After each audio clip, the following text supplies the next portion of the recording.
غلط بات پر غصہ آ جانا شرافت کی نشانی ہے، لیکن اسی غصے کو پی جانا مومن کی نشانی ہے۔ تم کسی کو چاہو اور وہ تمہیں ٹھکرا دے تو یہ اس کی بد نصیبی ہے۔ اس کے بعد تم اس کو زبردستی اپنانا چاہو تو یہ تمہارے نفس کی ذلت ہے۔ اخلاق ایک دکان ہے اور زبان اس کا تالا ہے۔ تالا کھلتا ہے تو معلوم ہوتا ہے کہ دکان سونے کی ہے یا کوئلے کی۔ اپنی زبان کو نرم گفتگو اور سلام کا عادی بناؤ، ایسے تمہارے دوست زیادہ ہوں گے اور دشمن کم ہوں گے۔ انسان کا نقصان مال اور جان کا چلا جانا نہیں، انسان کا سب سے بڑا نقصان کسی کی نظر سے گر جانا ہے۔ لوگوں کے خوف میں آ کر حق گوئی سے نہ رکنا۔ یاد رکھو، نہ تو کوئی موت کو قریب کر سکتا ہے اور نہ رزق کو دور کر سکتا ہے۔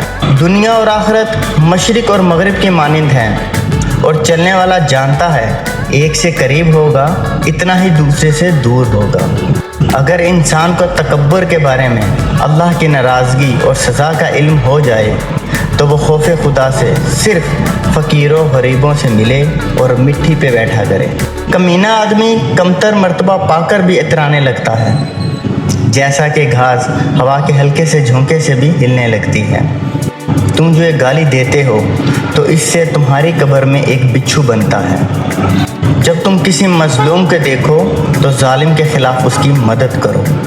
انسان کو بولنے کے لیے 1 سال لگتا ہے، پر کون سا الفاظ کہاں استعمال کرنا چاہیے یہ سیکھنے کے لیے پوری زندگی لگ جاتی ہے۔